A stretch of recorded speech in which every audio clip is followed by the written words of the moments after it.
उतरौला बलरामपुर पंचायत चुनाव की रणनीतियों को लेकर अपना दल एस के प्रदेश अध्यक्ष डॉक्टर जमुना प्रसाद सरोज ने दिनांक 11 नवंबर 2020 को जनपद बलरामपुर के एक दिवसीय दौरा किया, जिसमें उन्होंने जिला कार्यालय निकट चीनी मिल बलरामपुर, उतरौला विधानसभा क्षेत्र के हुसैनाबाद बाजार में कार्यकर्ताओं के साथ बैठक कर आगामी पंचायत चुनाव की तैयारी युद्ध स्तर पर करने का आह्वान किया और कहा कि राष्ट्रीय नेतृत्व के निर्देशानुसार पार्टी जिले के सभी जिला पंचायत क्षेत्रों में अपनी उम्मीदवार खड़ा करेगी।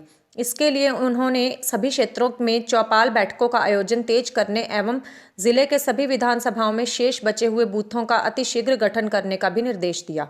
उन्होंने कहा कि पिछड़े वर्ग के लोगों को आज भी समानता का अधिकार नहीं मिल पाया है, इसलिए हम सरकार से यह मांग करते हैं कि जातीय जनगणना करवाकर ही आरक्षण दिया जाना चाहिए, जिससे पिछड़े वर्ग के लोगों को भी समानता का अधिकार मिल सके।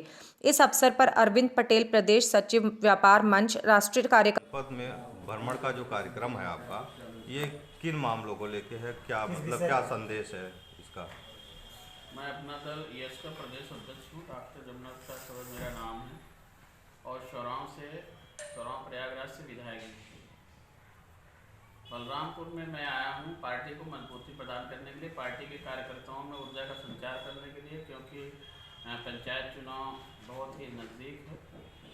तो हम चाहते हैं कि पंचायत चुनाव हमारी पार्टी मजबूती से लड़ रही है पूरे उत्तर प्रदेश में, तो बलरामपुर से भी हमारे पंचायत चुनाव में अच्छी सफलता मिले, इसके लिए हमें संगठन को मजबूत करना है, बूथ स्तर तक संगठन ले जाना है। पंचायत चुनाव के साथ ही साथ हम 2022 की तैयारी अभी से कर रहे हैं और 2022 में हम बहुत ही मजबूती के साथ लड़ने की तैयारी कर रहे हैं। ये जो आपने एक आरक्षण का एक मुद्दा उसमें दिया है, क्या है ये मुद्दा?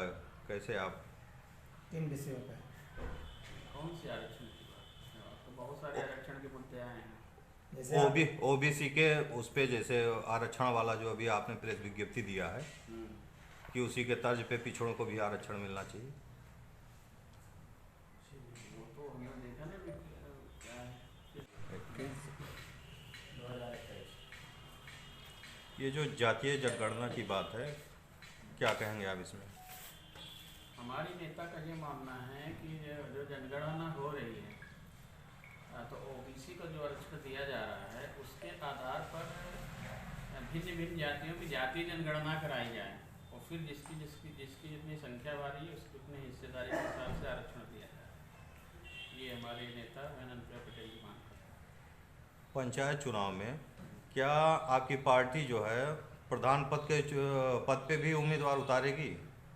नहीं, प्रधान पद के उम्मीदवारों में विशेष इंटरेस्ट तो नहीं है, लेकिन हाँ ये है कि अपना दल के जो भी पदाधिकारी हैं उनसे ये कहा जा रहा है कि आप लोग अगर 4 प्रत्याशी हैं तो आपस में समझौता करके एक प्रत्याशी को जिताने का काम करें और प्रधान पद हो चाहे बीडीसी पद हो, चाहे इवन ग्राम प्रधान के साथ में जो ग्राम सदस्य का होता है, पंचायत सदस्य का मेंबर का जो पद होता है वो भी जो है आपसी समझौता कर लें और अपना दल का कैंडिडेट जिता करके ले आएँ, क्योंकि जब अपना दल का प्रधान होगा, अपना दल का बीडीसी होगा, अपना दल का ग्राम सभा का मेंबर होगा तो वो सब लग करके विधायक बनाने का भी काम करेंगे। जैसे अभी हाल ही में जो बिहार में चुनाव हुआ है, वहाँ महागठबंधन ने आरोप लगाया है जो है चुनाव में गड़बड़ी करने का, क्या कहेंगे आप उस पर? अब देखिए, गड़बड़ी का तो तमाम तरह के आरोप लगते रहते हैं। जब पार्टियां हार जाती हैं तो ये कहती हैं कि भाई मशीन में गड़बड़ी कर दिया गया, अब जब पार्टी जीत जाती है तो नहीं कहती कि कैसे हम जीत गए।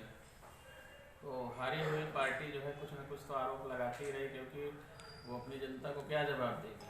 जनता के सामना करने के लिए वो ये कहते हैं कि आरोप लगाते हैं कि इसीलिए हम हार गए, हमारे हारने का कारण ये है, लेकिन वास्तविकता कुछ और होती है। आप सभी लोग जानते हैं ये तो राजनीतिक स्टंट है, ये बात जो कहा जाता है।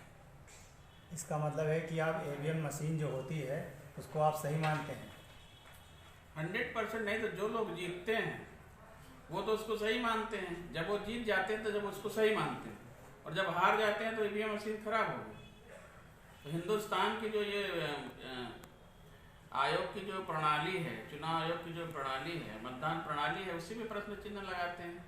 हम ही हैं। हम जीत गए तो ईवीएम मशीन सही है, और हम हार गए तो ईवीएम मशीन खराब हो गई। इसका मतलब ये है कि आप भी ऐसा सोचते हैं? इसका मतलब ये भी है कि आप भी ऐसा सोचते हैं कि नहीं, जब हम जीते हैं, हिंदुस्तान तो की मशीन सही चुनाव है। प्रणाली को बिल्कुल सही ठहराते हैं, ईवीएम मशीन सही है, क्योंकि ईवीएम मशीन के द्वारा बड़े बड़े चुनाव हो रहे हैं, बड़ी बड़ी सरकारें बन रही हैं। मान लीजिए आपका अपना दल जैसे मतलब सभी क्षेत्रों में अपना कैंडिडेट उतारती है और आपका पूर्ण बहुमत नहीं आया, तो क्या मतलब ऐसा विचार रखते हैं कि किसी दल के साथ मिलकर सरकार बनाने का, या किसके साथ आपका झुकाव रहता है? भाई साहब, आप किस बात का प्रश्न